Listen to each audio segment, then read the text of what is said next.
guy who got hurt last year, but he might carry over the season. That's Stefon Mm, Diggs. mm, mm, mm. Hey, Dave, I've been practicing, bro. Hee-hee. I've been practicing. But anyway, Stefon Diggs, he's a New England Patriot. Back to the AFC East. So he was with the Texans, had an ACL injury, I believe it was an ACL injury, at week 8, missed the rest of the season, had a good start too, Dave. And now he signed with the New England Patriots. And his contract, I mean, what is it, Dave? I got it right here. His contract is 3 years, 69 million, three something. years, $69 million, 26 million guaranteed. Mm-hmm. So we giving grades out, Dave. You kicking this one off. What letter grade are you giving Stefon Diggs of the signing of going to New England? Letter grade that I give the Patriots for signing Stefon Diggs.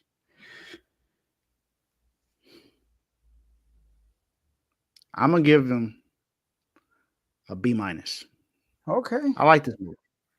I like this move for New England because if you look at it, I don't think they're gonna ask him to be what he was before. For one, he's coming off an ACL injury. He only played in 8 games last year. He missed the last 11 games. I mean, not 11, last 9 games of the season. He 47 catches, 496 yards, 3 touchdowns in 8 games. That was his stats last season. But if you look at the seasons prior, he had 100 catches almost every single year right before that. And that was all with the Bills. And coach, I know you're watching, but if you're not, I understand that he's playing in the cold. He's in Boston. I get it. I understand. He was in Buffalo. It was cold then as well. The reason why I don't give it anything higher than a B minus though is because he does tend to seem to dwindle down when it gets colder, especially in December. In December, last year, not last year, but the year before, he had 24 catches total, 214 yards, 0 touchdowns. That was in 2023. 2022, he had 24 catches, 319 yards, 2 touchdowns. The year before that, he had 22 catches, 245 yards, and 2 touchdowns. So he's not producing that much in the month of December. So I understand that there's going to be some concern about Stefon Diggs playing in the cold in New England. But remember, the Patriots still have $76 million in cap space. And they have a top 4 pick in this year's draft. I believe with Mike Vrabel there now, they're going to draft a wide receiver to add to that locker room. Who that wide receiver is going to be, it depends on how the draft goes. Because Travis Hunter could easily be picked either 2 or 3.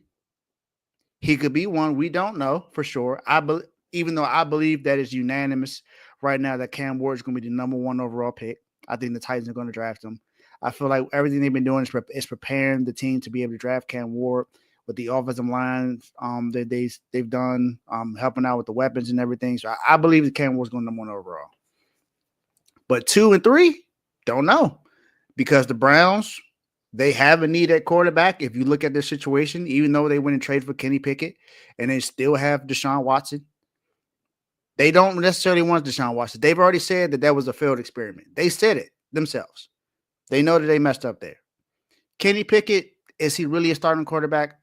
I'm going to say no. But he right now believes he's a starting quarterback. So what are they going to? Are they going to draft Abdul Carter? Are they going to get Travis Hunter? Are they going to get Shador? No one knows.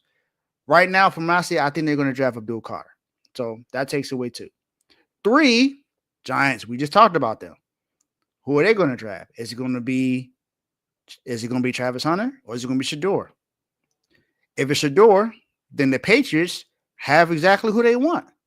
They got Travis Hunter right there. But if not, they can still go get T-Mac from Arizona. They have they're at number 4 spot. They're at the golden spot after the top 3 to draft whatever wide receiver they need to be able to help out that locker room. And if you don't draft if you don't draft a wide receiver right there, you can draft Tyler Warren, the tight end out of Penn State. That's still another weapon on that offense. So I think that you won't have to depend on Stefon Diggs too much to where he has to be fed the ball the entire time. Because you went and signed, you already signed Mac Hollins to help out. We saw what he did with the Bills. So you got Mac Hollins to help out in that locker room. You still got my boy that came over from the 49ers that's still there as well. He's pretty much gonna be your third string. And you got Diggs. So you have enough weapons to go around to where he doesn't have to be your solidified number one receiver. He may be the best. He has the name. So he has the name. So of course he's going to be your number one wide receiver. But you're not going to expect him to be, Jamar Chase. You're not going to expect him to be Justin Jefferson, AJ Brown. You're not expecting him to put up those kind of numbers. So if he puts up, let's say 90 catches, 85 catches on the season, he gets about 1,100, 1,200 receiving yards. That's a pretty good season. So I like this. I give it a B-. You on mute, Joe? I give it an A. I give it an A. Probably A plus. Let me tell you why. Because it's high reward, low risk. That's why. Based on the situation. You just said it, Dave. After signing him, he got a $76 million cap space. $76 million. What are they gonna do with the money? It's like the third phase of free agency, bro. Like, it's available. Yeah, exactly. Ain't nobody out there. I mean, they can go draft, get a safety if they want, or another running back, but it's no big names out there. If they want, they still got money for that though. Exactly. They can go if they want. They can go sign Nick Chubb because he's still out there. He's still and listen to the contract. People, I saw a post. He's getting paid more than Terry McLaurin. He's getting paid more than this person. It's a 3-year, $69 million contract, $26 million guaranteed, which I believe is the first year of the contract. $26 million. After the first year, is no guarantee money, if I'm not mistaken. So he's basically on a $26 million contract for the first year with money that you was going to pocket anyway. So best case scenario, he plays well. Guess what? You can keep him for another year. And guys will see Drake May. This is an opportunity for guys to see Drake May flourish with a good receiver. So make them more attractive. That's what this is all about. It's a new regime. This ain't the regime with Tom Brady and a bunch of guys that he picked out of the. There's nobody, right? I'm sorry. I don't say nobody. I'm so sorry. A bunch of guys are not superstars. Yeah. Right? Because everybody in the NFL is somebody. I'm sorry. Because I'm not there. Anyway, I don't want nobody. Anyway.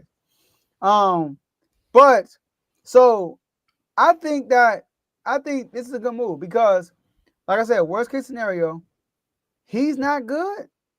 Cool. You walk and you still got money next year. Like the contract ain't guaranteed next year. But if he's good, bet. Everybody sees that Drake May actually nice. Stefon Diggs at this age did X, Y, Z. Man, I want to go there. Remember, they try to get Brandon Ayuk. He ain't want to go there. He tried to get Chris Godwin. He took way less money, although no state taxes in Florida. Took way less money to stay in Florida. They also try to get another guy. DK Metcalf. It's too cold, but they go to Pittsburgh. And they go to Pittsburgh. So nobody wants to play there. But if Stefon Diggs goes, and the reason why Stefon Diggs went there, Dave, because he knew that he had leverage. They wanted a receiver, and he knew he can milk them. So him going there, and he does well, will be good for the Patriots. Now, another reason why it's a good move, Dave. Listen to this. The Patriots last year, their receiving core, 161 receptions, which is 28th in the NFL, 1,723 yards, which is last in the NFL, 10 touchdowns, 10 touchdown receptions.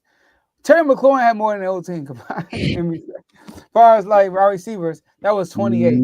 So Stefon Diggs, you mentioned some of the stats: 64 targets, 47 receptions. Both of those were 7th in the NFL before he got hurt. Yep. So he was playing really good before he got hurt. He was still a top 10 receiver at that time. As like a second option for real, because he's second/third, because he had Nico Collins and same deal. Yep. So So that's that. Now, what I do disagree with you though, I don't think they're going to draft another receiver. I think because they went and got Stefon Diggs, they know they're not going to win this year. They know that.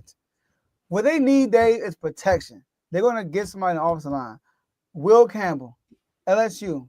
Mm, That's a guy I think they're going to draft. that's All a right. good one too because they do need help in the offensive line. Yeah, I think they're going to draft O-line or Will Campbell, whatever. If Travis Hunter, it all depends on. Nah, I think they're going to draft Travis Hunter or Dual Carter. They're going to draft a Dual Carter probably.